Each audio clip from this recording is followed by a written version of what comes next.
Contract वाली बहू। नरेश की माँ अपने बेटे से मिलने दिल्ली आ रही है। इस बात का पता चलते ही नरेश के दिल में हलचल मच जाती है। नरेश अपनी माँ के स्वागत की तैयारी में लग जाता है।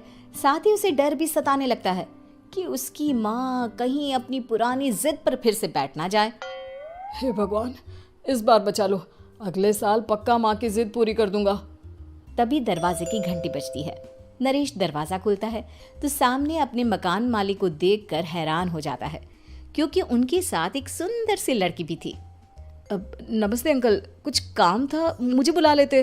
आपने क्यों कष्ट किया? अरे नहीं नहीं, इसमें कष्ट कैसा, मैं तो बस तुम्हें रीना से मिलवाने आया था। आज से रीना तुम्हारे साथ इसी फ्लैट में रहेगी। अंकल, कोई लड़का फ्लैटमेट नहीं है? एक अनजान लड़की के साथ रहना मेरे लिए थोड़ा अजीब होगा। देखो नरेश, मैं तुम्हें पहले भी बता चुका हूँ कि इस फ्लैट में तुम्हें किसी ना किसी के साथ एडजस्ट करना ही होगा, या फिर तुम अकेले पूरे फ्लैट का किराया दे दो, मैं किसी को नहीं रखूंगा।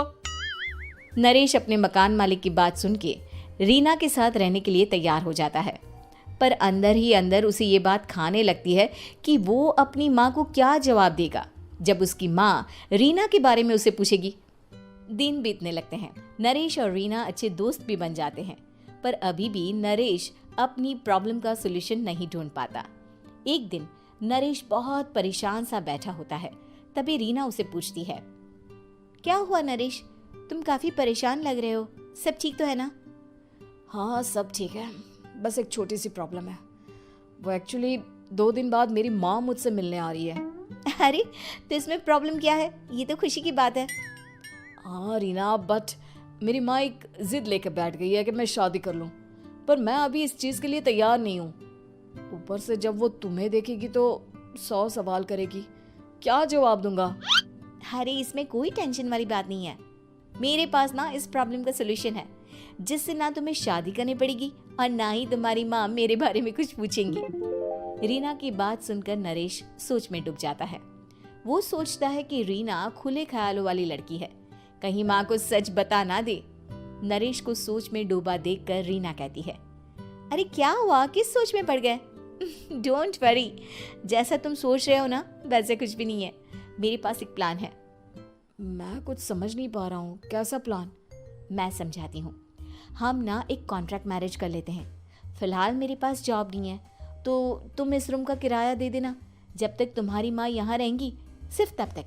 और तुम अपनी माँ से कह देना कि मैं तुम्हारी पत्नी हूँ, इससे वो मेरे यहाँ रहने पर कोई सवाल भी नहीं करेंगी। अरे बात तुम्हारी ठीक है, पर माँ से झूठ बोलना, ना ना बाबा, मैं ये रिस्क नहीं ले सकता।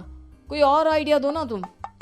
देखो मंजूर हो तो बोलो, वरना सच बता दो, मुझे कोई प्रॉब्लम नहीं है। रीना की बात सुनकर नरेश सोच में डूब जाता है। बहुत सोचने के बाद जब उसे कोई रास्ता नहीं मिलता तो वो रीना के बताए हुए रास्ते पर चलने के लिए तैयार हो जाता है। वो रीना से बात करता है और अपनी माँ की पसंद और नापसंद के बारे में बताता है। रीना भी नरेश की सभी बातों को ध्यान से सुनती है, ताकि कहीं उससे कोई गलती ना हो जाए। आखिर वो दिन भी आ जाता है जब नरेश की माँ उससे मिलने दिल्ली आ जाती है। नरेश अपनी माँ को फ्लैट पर लेकर जाता है। जैसे ही नरेश की माँ फ्लैट के अंदर जाती है, रीना उसके पैर छू लेती है। ये देखकर नरेश की माँ थोड़ी घबरा जाती है और नरेश से पूछती है, अरे बेटा नरेश, ये कौन है? माँ, ये आपकी बहू रीना है। माफ़ी चाहता हूँ, सब कुछ इतनी जल्दी में हुआ कि आपको बता ही नहीं पाया, इसलिए सोचा कि क्यों ना आपको सरप्राइज दिया जाए। अरे बेटा, मैं तो बस तेरा घर बसा हुआ देखना चाहती थी। हाँ, बहुत अरमान थे अपनी इकलौते बेटी की शादी को लेकर, लेकिन कोई बात नहीं, शायद किस्मत को यही मंजूर होगा। ये कहते ही नरेश की माँ रीना को गले लगा लेती है। रीना बेटिया, मेरा बेटा ना थोड़ा नादान है, पर तुम काफ़ी समझदार लगती हो, और मैं जानती हूँ कि तुम इसका बहुत अच्छे से ध्यान रखोगी। माँ आप चिंता मत कीजिए, मैं सब संभाल लूंगी। नरेश की माँ अपने बहू और बेटे के साथ खुशी खुशी रहने लगती है। दिन बीतने लगते हैं। नरेश की माँ और रीना का रिश्ता बहुत मजबूत होता चला जाता है। वो दोनों सारा दिन एक साथ रहती और खूब बातें करती। इधर साथ रहते रहते नरेश और रीना भी एक दूसरे से प्यार करने लगते हैं।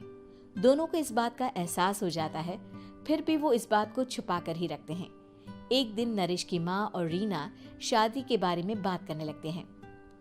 रीना बिटिया, ये तो नरेश ने मुझे बिना बताए शादी कर ली, वरना मैं तो अपनी इकलौती बेटी की शादी इतनी धूमधाम से करती कि सारी दुनिया देखती रह जाती। अच्छा माँ, आप ऐसा भी क्या करती नरेश और मेरी शादी में जो दुनिया देखती रह जाती? अरे बिटिया, एक माँ के अरमान तुम अभी नहीं समझोगी। मैं तो अपनी बहू को एक रानी की तरह लेकर आती और शादी भी बिल्कुल शाही अंदाज में करती, पर मेरे तो सारे अरमान ऐसे ही रह गए। खैर, मुझे तो अपने बेटे और बहू की खुशी चाहिए बस। ये कहते हुए नरेश की माँ की आंखों में आंसू आ जाते हैं। रीना भी ये सुनकर ख्यालों में खो जाती है, क्योंकि वो भी मन ही मन खुद को नरेश की पत्नी और उसकी माँ की बहू मानने लगी थी। शाम को जब नरेश ऑफिस से घर आता है तो रीना खुद को रोक नहीं पाती और नरेश के सामने उसकी माँ को अपने और नरेश के रिश्ते का सारा सच बता देती है। रीना की बात सुनकर नरेश की माँ दोनों से बहुत नाराज हो जाती है और घर वापस जाने की बात करने लगती है। तुम दोनों ने मुझसे सच छुपाकर बहुत ठेस पहुंचाई है मुझे। अब तुम लोगों के साथ नहीं रहना चाहती मैं, कल ही वापस चली जाऊंगी अपने घर। माँ, मुझे माफ कर दो, ये सब मैंने रीना के कहने पर ही किया है, वरना मैं भी आपको कभी ठेस पहुंचाने के बारे में सोच भी नहीं सकता। हाँ माँ, हमने ये सिर्फ आपका दिल रखने के लिए किया, प्लीज हम दोनों को माफ कर दीजिए। तुम दोनों ने मेरे अरमानों के साथ खिलवाड़ किया है, और वैसे भी मुझे अपने बेटे के लिए एक अच्छी लड़की ढूंढनी है, इसलिए मेरा यहाँ से जाना ही बेहतर होगा। माँ की ये बात सुनकर रीना खुद को रोक नहीं पाती। माँ, क्या मैं आपके घर की बहू बनने लायक नहीं हूँ? रीना की बात सुनकर नरेश हैरान रह जाता है। नरेश की माँ भी कुछ समझ नहीं पाती। मैं कुछ समझी नहीं, आखिर तुम कहना क्या चाहती हो? माँ, मैं वो नरेश से बहुत प्यार करती हूँ और साथ ही साथ मैं आपको भी अपनी माँ मान बैठी हूँ। आज जब आपकी बातें सुनी तो खुद को रोक नहीं पाई, इसलिए सारा सच आपको बता दिया। रीना की बात सुनकर नरेश की माँ की आंखों में आंसू आ जाते हैं और वो अपने बेटे नरेश और रीना को गले लगा लेती है। मेरे घर की बहू तो सिर्फ रीना बिटिया ही बनेगी। मैं आज ही तुम दोनों की शादी की तारीख निकलवा दूंगी, बस एक बार तुम्हारे घर वाले मान जाए। उसी दिन रीना के माता पिता भी उनके फ्लैट पर आ जाते हैं। दोनों परिवार आपस में बैठकर बातें करते हैं और शादी के लिए राजी हो जाते हैं। रीना भी कॉन्ट्रैक्ट फाड़ देती है और कहती है, सही मायने में मैं अब बहू बनूंगी, अब तक तो सिर्फ कॉन्ट्रैक्ट वाली बहू थी।